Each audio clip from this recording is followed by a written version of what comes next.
I love that intro so much. Hello, you fucks. Welcome to John Solo's Beer Brigade. I'm John Solo. You are not, and today's the big day for another story time. And today we've got. I feel like this author should be on our show like every week. She's like one of us. She's one of our own. It's little Patty Logan. And little Patty Logan wrote a really kinky book about guys spanking each other and shoving things in their penises and everything. And that's what this, so yeah, it seems like that's what all my friends do. It's weird. It's, like the people you hang out with reflect what you're into in life. And I'm not sure that that's accurate here. I mean, but it is what it is. Anyways, thank you, Patty Logan, for writing such a fun book. And this is actually a box set. It was written a few years ago, 2018, I believe. And the individual titles, I don't know, that's really, let me get it up here so I can see. Say My Name, The Bear Surrenders, and I Dare You. Those are the individual titles, and they came out. Now it's called Bound by Love. And if what you mean by love is shoving things down your penis, then that's exactly what this is. Penis. Hi. It happens every time I push that button. I'm sorry. I actually have a penis button. It's pretty cool. So we are actually just at the very beginning of this book, but because it's a box set, I'm in chapter 2 of the first book in this series. So I don't think there's that many spoilers ahead. I think I gave more spoilers with the description of what I just gave than what's actually going to happen here, but there's going to be a whole lot of shaking going on here. So if you're not into that sort of thing, one, I have no idea why you're watching my YouTube channel to begin with, but if you're not into that sort of thing, please, for the love of God, don't watch any further. Parental discretion advised, all that fun shit. But if you are into that sort of thing, pull up a chair, grab the Solo Glide. This one's going to be good. All right, here we go. Or a bullet.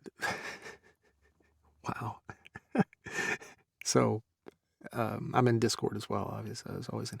Little Patty's in the crowd, and she said her editor, I'm not sure I want to say the name of her editor here, but her editor made her take the enema out of the book. That a gal. That's going too far. Too far, I said.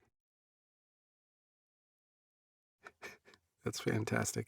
And yeah, Cheryl, Declan is not allowed to listen to this chapter. Send him out. This is not for young ears. And also, Tracy is on vacation today. I don't know who approved this, but I don't have Tracy in my ear telling me when I mess up. So you're going to hear a lot more mistakes than normal, okay? Just be aware of that. The brains of the operation are not present here. She's let the kids run amok.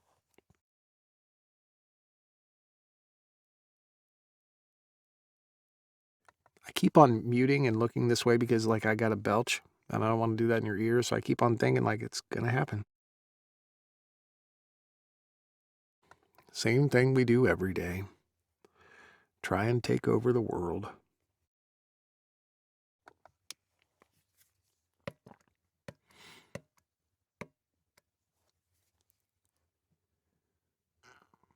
See, there it happened. I thought I got it out. I'm so sorry.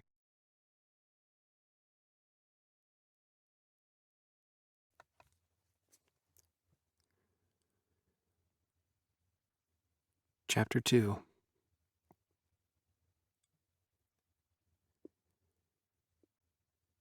Cole waited in his room, and at the appointed time, Bull knocked on the door.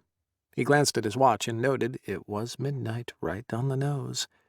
He walked to the door and opened it to find Dawson waiting with his large friend, naked and blindfolded as he had instructed. Cole nodded his thanks to Bull, and reached out, taking the boy's hand and drawing him into the room before closing the door.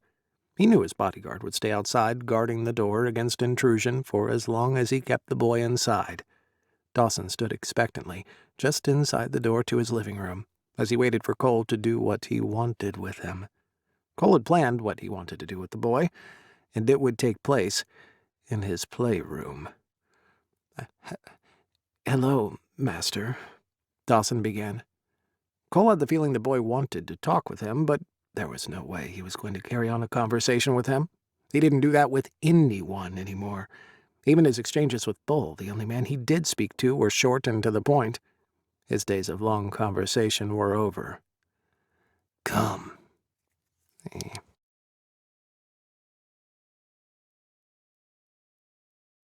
Long conversation were over.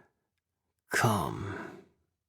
It's hard to do this right. Short and to the point. His days of long conversation were over. "Come," he rasped. Cole took Dawson by the hand and pulled him down the hallway to the playroom, where he had everything laid out for the scene he'd so thoughtfully concocted. He was going to test the boy's mettle tonight, and had every intention of pushing him hard. Cole wanted to find out whether the boy was actually attracted to the pain or more comfortable with the bondage and control. Some submissives wanted it all, and there was almost always bondage with the pain. It gave a submissive a feeling of security to be tied or bound in some fashion while pain was applied. All submissives wanted to give up control, but not all were pain sluts. Some wanted it hard and would take anything a dom wanted to dish out, to the point where they'd allow themselves to be beaten into submissive.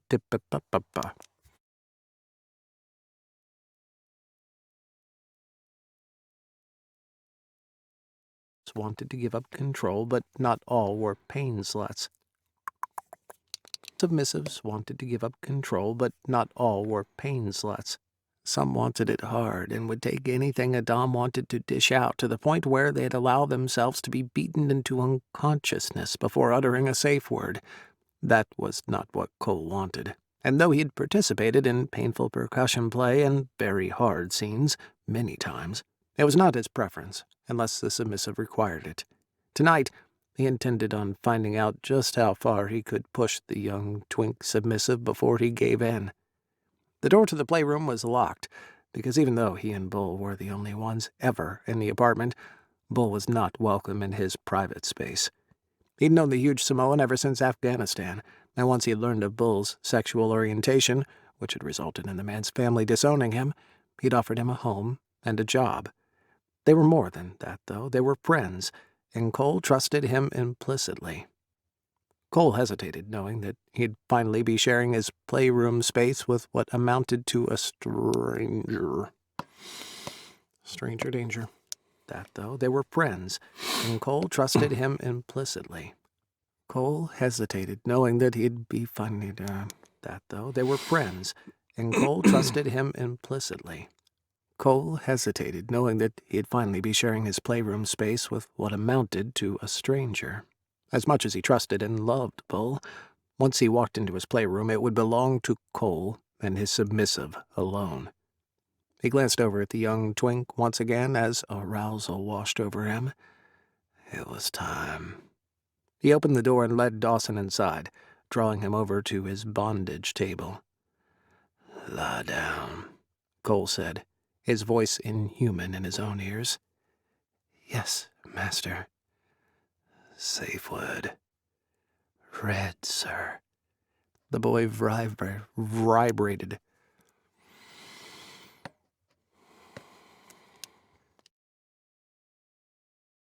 "Red, sir." The boy vibrated with excitement, and Cole loved seeing the blush that spread over his alabaster skin where the artful tattoos were absent.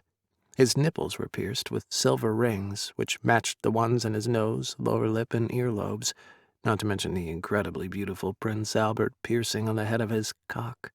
He was sexy as hell, and Cole had to wonder why the boy rented himself out for other men's pleasure when he had so much to offer. He had no doubt it was a monetary decision. Cole watched as Dawson reached behind him and felt the edge of the leather table. "Get on." His voice rumbled. Dawson obediently turned and climbed onto the table, giving Cole a bird's-eye view of his incredibly beautiful ass. The sub sat on the table, with his naked legs dangling over the sides. "Lie down." Cole placed a hand on his chest and pushed him back. Dawson complied, and after doing so, he looked up as though he was staring at the ceiling, though Cole suspected he could see nothing from under the red silk wrapped around his head. Cole walked over to the table and pulled out 2 stirrups. then grabbed the submissive by the hips and brought his ass close to the edge of the table. He bent his knees and lifted both legs, setting his heels in the stirrups. Cole watched as the boy blew out a long breath and shivered, most likely wondering what was going to happen to him next. Cole wrapped wide black straps around Dawson's feet, securing him to the stirrups, before moving to his midsection and buckling him into a wide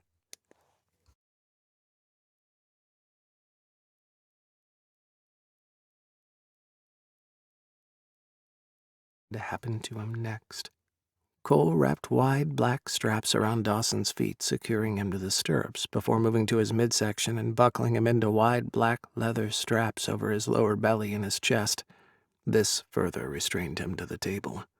Finally, Cole walked to the end of the table and raised Dawson's arms, placed his wrists into wide leather cuffs, fastened them together, and then attached them to a hook at the top of the table. He stood back admiring Dawson's blushing skin, watching how his breath hitched, noting the thick, large... It feels weird every time I fuck up and Trace isn't there to tell me I fuck up. Fastened them at the top of the table. Fastened them together, and then attached them to a hook at the top of the table. Don't, Lissa. You can't do Tracy's voice. It's not the same. Fastened them together, and then attached them to a hook at the top of the table. It'd be weird, like in a scene like this here, and stop! It's just, that's not the, no offense, I love you, but no. I don't like that. That's just not the top of the table. He stood back admiring Dawson's blushing skin, watching how his breath hitched, noting the large, thick, not thick, large, fastened them together, and then attached them to a hook at the top of the table. He stood back admiring Dawson's blushing skin, watching how his breath hitched, noting the large, thick erection he had achieved only from being restrained. Oh, you love this very much, boy. He strode to the armoire in the room and pulled out his dom gear.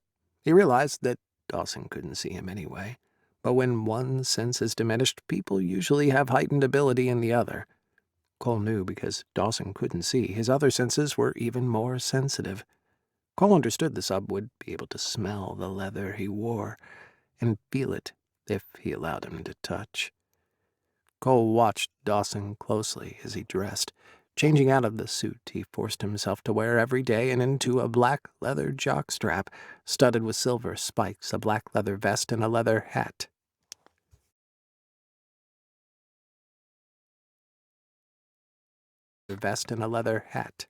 He snapped wide leather wristbands around his wrists, repeating the bands on his biceps. He pulled on a pair of highly polished black leather Doc Marten boots, completing his look before walking back to the head of the table, where he looked down at his submissive. Dawson had turned his head toward him as he heard him approach. Once again, Cole cursed the necessity of having to blindfold the sub. He desperately wanted to look into what he was sure were beautiful eyes, which would be in sync with the rest of him. Cole leaned down close to Dawson's ear and whispered, "Have you used sounds?" I want that to be clearer.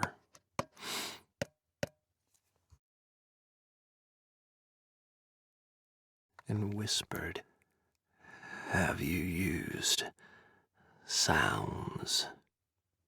He watched as the boy swallowed hard, shaking his head slowly. The submissive sucked in a small breath. "No, master. I've always been afraid of them, sir," he replied with a tiny shake of his head.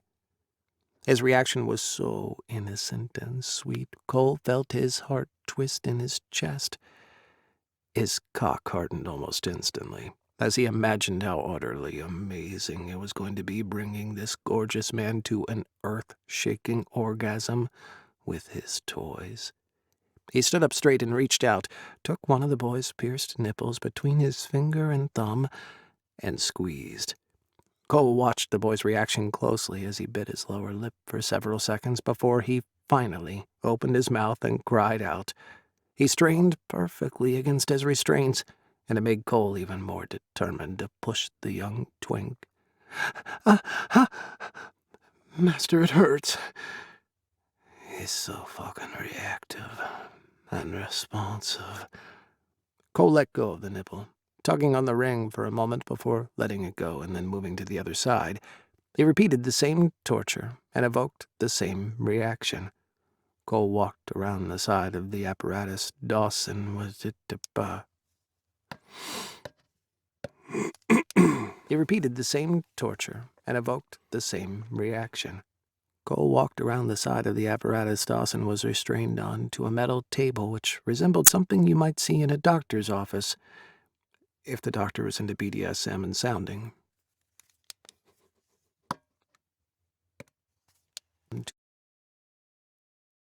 See in a doctor's office.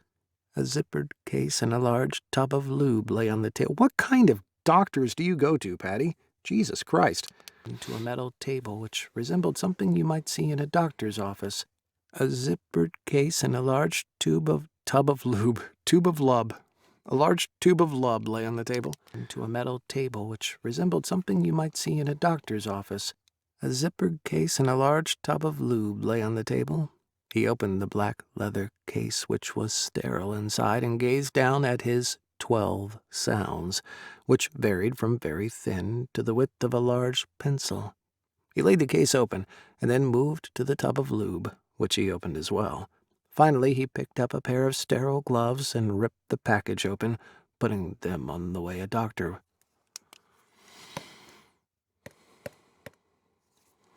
Finally, he picked up a pair of sterile gloves and ripped the package open. Yeah, it's a 12. It's a chromatic scale. There's 12 notes in a scale. Finally, he picked and ripped the package open, then putting them on. Finally, he picked up a pair of sterile gloves and ripped the package open, putting them on the way a doctor would. Cole was very careful with his toys, especially the invasive ones. After play, they were placed in an autoclave and sterilized, but in the case of the sounds, they were handled with even more caution so as not to introduce bacteria to the sensitive urethra. Cole had been trained by the very best doms in the business, and he was very conscientious when it came to keeping his playroom safe. Cole selected a thin sound, since the boy had no experience with them, and he knew the session would be painful. Cole also knew that he'd find a more pleasurable orgasm than he'd since the boy had no experience with them, and he knew the session would be painful. Cole also knew that he'd find a more pleasurable orgasm than he had ever felt before. He plunged the sound into the tub of lube and lifted it, waiting for several dollops to drip back into the container before walking around to the sub's spread knees. With one hand, he lifted the boy's weeping cock and felt the strength in its rigid length. He positioned the tip of the sound at the end of it, beside the Prince Albert, and then spoke once again. Safe word. Red Master.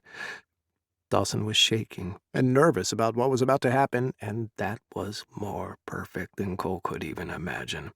As he breached the boy's slit with the tip of the sound, the submissive sucked in a breath. When he pushed the sound in the first inch, the boy instantly gritted his teeth and moaned. He knew how desperately it hurt, but Cole also knew the payoff for Dawson was going to be amazing. God, Master. It hurts. Oh, Master, I don't know. I can't. Cole waited only a few seconds for the boy's safe word before continuing. When it didn't come,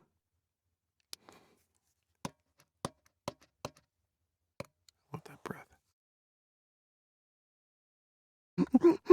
I can't. Cole waited only a few seconds for the boy's safe word before continuing. When it didn't come, he pushed the sound an inch further, and then felt a slight give as the boy's entire body tensed and strained against its bindings. Master! Dawson screamed, and Cole let the sound drop. It slid a full 5 inches into the boy, and when Dawson cried out, he knew he'd been successful in grazing along his prostate deep within. Take it, he ordered. I have to come. The boy cried out, writhing on the table, tearing at the bindings as though wanting to rip right through them. Cole smiled as the boy whimpered, knowing he couldn't possibly come, though the urge to do so was unimaginable. "I have to come. I have to come, master," he panted. "Oh, please." Cole pulled the sound out only an inch and let it drop again. Dawson nearly levitated off the table, restrained by the wide leather straps over his hips and chest. The muscles in his arms bunched, and his entire body tensed as he screamed, "Please, master." He sobbed, tears wet right through the blindfolding. Cole knew he was crying. When Adam first demonstrated it on Cole, the feeling of fullness inside his urethra felt like it was wet. Cole knew he was crying.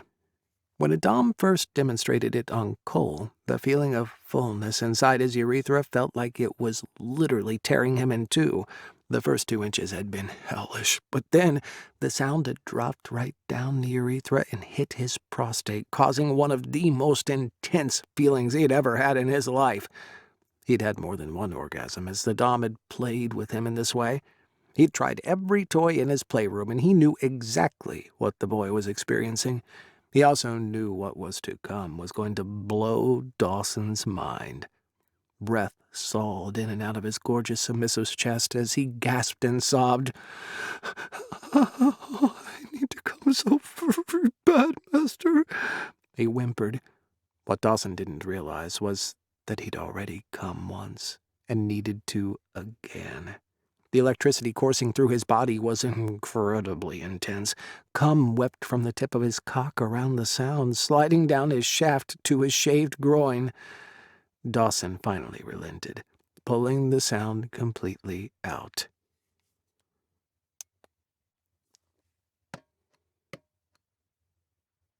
I think those are flipped.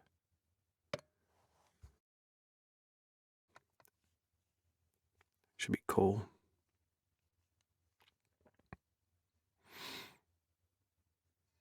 I'm going to change it.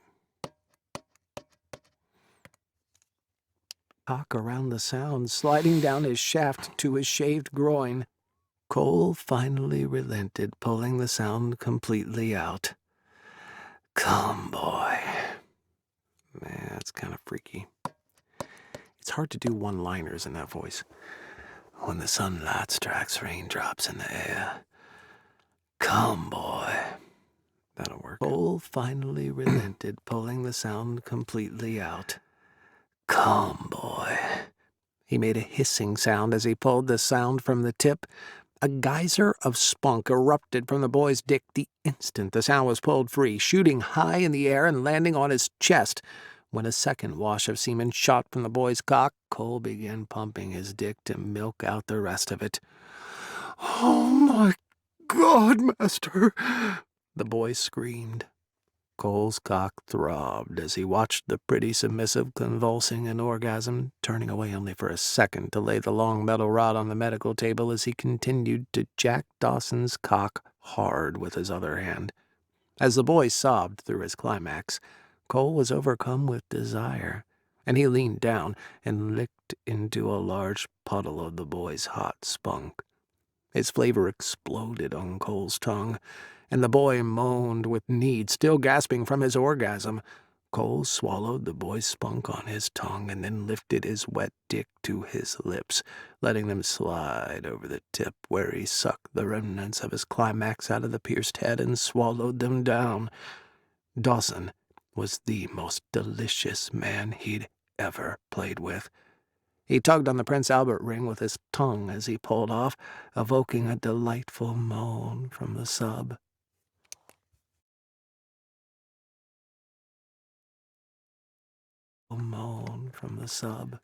The urge to fuck Dawson was overwhelming, and Cole stepped back, reached for a condom on the small table, and ripped it open. He rolled it on, dipping 2 fingers in the tub of lube, and proceeded to lube the boy up, moving in close. He positioned his dick against the boy's hole. He pushed just a little, and then felt the boy relax, probably as much as he possibly could, as his cock popped through the tight ring of muscle. Cole was so turned on, he knew that it was going to have to be a hot and fast coupling because he was nearly ready to come himself. He'd been dreaming of fucking Dawson since the moment he had seen him in the pit, and his dreams were about to come to fruition. The boy's ass was hot, and as he sank inside while the boy moaned, his orgasm rose fast. He pumped inside deeply, holding tightly to the boy's thighs, and then pulled back, thrusting again and again until he couldn't hold back any longer. Fuck! Cole shouted as he came, emptying his balls in the boy's unbelievably tight ass. His climax rolled over him like a freight train, and he held on to the boy's thighs so hard he knew he was probably leaving bruises. He emptied all his cum into the condom buried inside the beautiful submissive on his table. His climax lasted a very long time, and he marveled at how good and right it felt to be buried so deeply within another man who was at his complete mercy. As the climax finally subsided, Cole blew out a deep breath and loosened his grip on the boy's thighs. "Master," the boy whispered, blowing out a breath. "I love you, Master."